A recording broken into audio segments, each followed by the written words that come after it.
Stories of marketing in touch with positive people.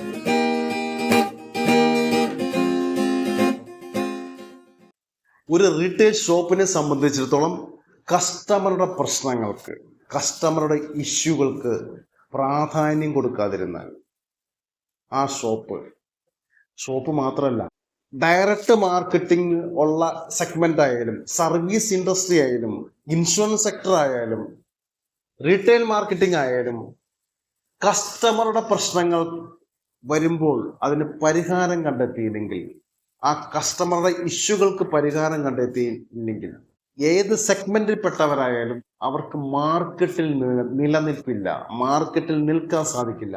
കാരണം കസ്റ്റമറുടെ പ്രശ്നം കൃത്യമായി സൊല്യൂഷൻ കണ്ടെത്താൻ ഒരു റീറ്റെയിലർക്ക് സാധിച്ചിരിക്കണം. ആ റീറ്റെയിൽ ഷോപ്പിലേക്ക് വരുന്ന ഒരു എൻ കൺസ്യൂമർ, അയാൾ ഒരു പ്രോഡക്റ്റ് വാങ്ങിച്ചിട്ട് ഒരു മേജർ ഇഷ്യൂ വന്നു, ഒരു പരിധിവരെ ഒരു ബ്രാൻഡിനെയോ അല്ലെങ്കിൽ വേറെ ഒരു കമ്പനിയെയോ ഡിസ്ട്രിബ്യൂട്ടറെ ഫോക്കസ് ചെയ്തായിരിക്കില്ല ആ റീറ്റെയിൽ ഷോപ്പിൽ വരുന്ന എൻ കൺസ്യൂമർ ഒരു പ്രോഡക്റ്റ് വാങ്ങിക്കുന്നത് ഉറപ്പായിട്ടും ആ റീറ്റെയിലറെ നോക്കിയായിരിക്കും. അയാൾ എൻ്റെ അയൽവക്കക്കാരനാണ്, അല്ലെങ്കിൽ അയാൾ എൻ്റെ റിലേറ്റീവ് ആണ്, അയാൾ വർഷങ്ങളായിട്ട് കാലങ്ങളായിട്ട് എൻ്റെ അടുത്ത്, എൻ്റെ നാട്ടിൽ തന്നെ ഷോപ്പായിട്ട് ഇരിക്കുന്ന വ്യക്തിയാണ്, ഉറപ്പല്ലേ? അത് കണ്ടിട്ടായിരിക്കും അയാൾ പർച്ചേസ് ചെയ്യുന്നത്. അപ്പോൾ അങ്ങനെ ആ വിശ്വാസം, ആ ട്രസ്റ്റ് അത് ബിൽഡപ്പ് ചെയ്യാൻ, അത് കാത്തു സൂക്ഷിക്കാൻ ഒരു റീറ്റെയിൽ ഷോപ്പുകാരന് സാധിച്ചിരിക്കണം.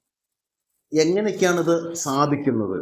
ഒരു പ്രോബ്ലം വന്നു, ഒരു ചെറിയ കംപ്ലൈന്റ് വന്നു, ആ പ്രോഡക്റ്റായിട്ട് മുന്നോട്ട് പോകാൻ സാധിക്കാത്തൊരവസ്ഥ വന്നു, കമ്പനിയെ കോണ്ടാക്ട് ചെയ്യാൻ സാധിക്കുന്നില്ല, അവർ ഫോൺ എടുക്കുന്നില്ലെന്ന് വിചാരിക്കുക, ഡിസ്ട്രിബ്യൂട്ടറെ കാണാൻ സാധിക്കുന്നില്ല.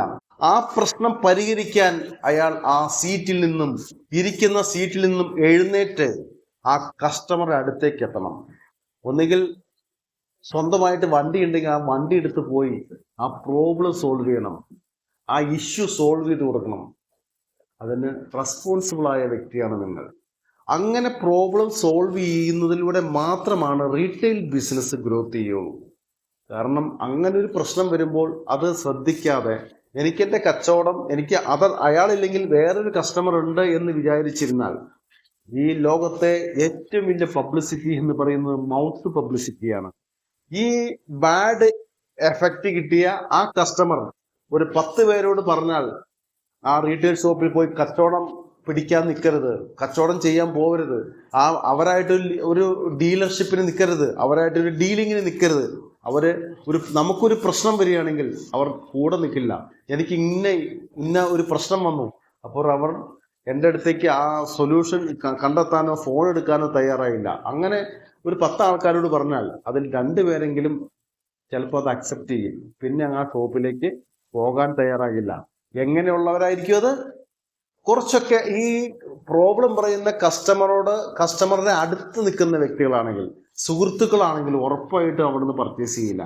അപ്പൊ നമ്മൾ പ്രോബ്ലം എപ്പോഴും എക്സ്പെക്ട് ചെയ്തിരിക്കണം. ഒരു റീറ്റെയിലർ ആ പ്രോബ്ലത്തിന് സൊല്യൂഷൻ കൃത്യമായിട്ട് കൊടുക്കാൻ സാധിക്കണം. അങ്ങനെ പ്രോബ്ലം സൊല്യൂഷൻ ചെയ്യുന്നതിലൂടെ മാത്രമാണ് ബിസിനസ് ഗ്രോത്ത് ചെയ്യുള്ളൂ. അല്ലാതെ വെറുതെ കുറേ പ്രോഡക്റ്റ് വാങ്ങിച്ചു വെച്ചു, ആർക്കെങ്കിലും കൊടുത്തു, എന്തെങ്കിലും ഇഷ്യൂ വരുമ്പോൾ അതിൽ നിന്ന് ഒഴിഞ്ഞു മാറി നിൽക്കുകയാണെങ്കിൽ ആ റീറ്റെയിൽ ഷോപ്പിലേക്ക് ആളുകൾ കയറി വരില്ല. ഇന്നല്ലെങ്കിൽ നാളെ ആ ഷോപ്പിനെ വിട്ട് അവർ വേറെ റീറ്റെയിൽ ഷോപ്പിലേക്ക് പോകും. അപ്പോൾ കസ്റ്റമർ റാപ്പോയ്ക്ക്, കസ്റ്റമർ റീറ്റൻഷനും ഇമ്പോർട്ടൻ്റ് ഉണ്ട് എന്നുള്ള ഒരു കാര്യം ഒന്നുകൂടി അടിവരയിടാൻ ഈ എപ്പിസോഡിൽ ഒന്നുകൂടി ഉപയോഗിക്കുകയാണ്. കാരണം നിങ്ങളുടെ റീറ്റെയിൽ ബിസിനസ് ഡെവലപ്പ് ചെയ്യണമെങ്കിൽ ഉറപ്പായിട്ടും അടിവരയിട്ട് ഒന്നുകൂടി പറയാം, കസ്റ്റമറുടെ പ്രശ്നങ്ങൾ അത് പരിഹരിക്കപ്പെടണം. അത് കംപ്ലൈൻറ്റിൻ്റെ ഇഷ്യൂ ആണെങ്കിലും, ചെറിയ പേയ്മെന്റിന്റെ എന്തെങ്കിലും പ്രശ്നം വന്നാൽ പോലും അത് പരിഹാരം കണ്ടെത്തി അത് ക്ലിയർ ചെയ്യേണ്ട റെസ്പോൺസ് ഉണ്ട്. ആവശ്യമില്ലാതെ കൂടുതലായിട്ട് ഔട്ട്സ്റ്റാൻഡിങ് കൊടുത്തുവിട്ട്, പേയ്മെന്റ് നിങ്ങൾക്ക് പണം കിട്ടാതെ കൂടുതൽ പുറത്തേക്ക് എൻ കൺസ്യൂമറിന് കൊടുത്തുവിട്ട് അധികം കടം വരുത്തി വയ്ക്കുന്നതും ഒരു ഇഷ്യൂ ആണ്. അപ്പോൾ അതൊക്കെ ഒഴിവാക്കിക്കൊണ്ട്, ഒരു മിനിമൈസ് ചെയ്തുകൊണ്ട് കൃത്യമായ അറിയാവുന്ന വ്യക്തിക്ക്, നിങ്ങൾക്ക് പരിചയമുള്ള വ്യക്തികൾക്ക്, അല്ലെങ്കിൽ കാലങ്ങളായിട്ട് അറിയാവുന്ന വ്യക്തികൾക്കല്ലാതെ ഓവറായിട്ട് പ്രോഡക്റ്റുകൾ കടം കൊടുക്കരുത്. അങ്ങനെ കടം കൊടുത്ത് കിട്ടാതെ വരുന്ന ഒരു സിറ്റുവേഷനിലേക്ക് വരരുത്. അപ്പൊ എങ്ങനെയൊക്കെ കസ്റ്റമറെ നിലനിർത്താം, അതിന് നല്ല പെരുമാറ്റം ഒരു റീറ്റെയിലർ ശീലിച്ചിരിക്കണം എന്നതാണ്. നല്ല സ്മൈലിംഗ് മെന്റാലിറ്റിയോടെ സ്നേഹത്തോടെ ഇടപഴകി നമ്മുടെ പ്രശ്നങ്ങൾ, നമ്മളെ ഇഷ്യൂകൾ ആ റീറ്റെയിൽ ഷോപ്പുകാരന് കസ്റ്റമറോട് പറയാൻ സാധിക്കണം. പേയ്മെന്റിന്റെ ഒരു പ്രശ്നം വരികയാണെങ്കിലും എനിക്ക് അധികം ഔട്ട്സ്റ്റാൻഡിങ്ങുകൾ നിർത്തി തരാൻ സാധിക്കില്ല. കമ്പനിക്കോ ഡിസ്ട്രിബ്യൂട്ടർക്കോ പേയ്മെന്റ് കൊടുക്കേണ്ട ഡേറ്റ് ആണ്. പേയ്മെന്റ് അങ്ങനെയുള്ള പർച്ചേസ് വരുമ്പോൾ തന്നെ നിങ്ങൾക്കൊരു ഹിന്റ് അവിടെ കൊടുക്കാം. അല്ലെങ്കിൽ ചെക്ക് തരണമെന്നോ അല്ലെങ്കിൽ പേയ്മെന്റ് ഇന്ന ദിവസം തരണമെന്നോ അപ്പോൾ തന്നെ എഴുതി വയ്ക്കാം ഡയറിയിൽ. ഇന്ന ദിവസം പേയ്മെന്റ്, അടുത്ത ട്യൂസ്ഡേ പേയ്മെന്റ് വേണം എന്ന് പറഞ്ഞ് കൊടുക്കണം. അത് ഫോളോ അപ്പ് ചെയ്യാൻ പറ്റണം. പേയ്മെന്റിന്റെ കാര്യത്തിൽ സ്ട്രിക്റ്റ് ആയിട്ട് നിന്നുകൊണ്ട് ആ സമയം കംപ്ലൈൻറ്റോ പ്രോബ്ലംസോ നിങ്ങളുടെ ഭാഗത്ത് വന്നാൽ അത് കൃത്യമായിട്ട് അത് പരിഹരിച്ചുകൊണ്ട് കസ്റ്റമറെ റീടെൻഷൻ ചെയ്യാനും ഒപ്പം തന്നെ അവരുടെ പ്രോബ്ലത്തിൽ നിന്നും ഒഴിഞ്ഞു മാറാതെ ആ പ്രോബ്ലത്തെ ഫേസ് ചെയ്ത് മുന്നോട്ട് പോയാൽ മാത്രമാണ് ഒരു ഷോപ്പുകാരന്, ഒരു റീറ്റെയിലർക്ക് ഇന്നത്തെ മാർക്കറ്റിൽ നിൽക്കാൻ സാധിക്കുകയുള്ളൂ. All the best.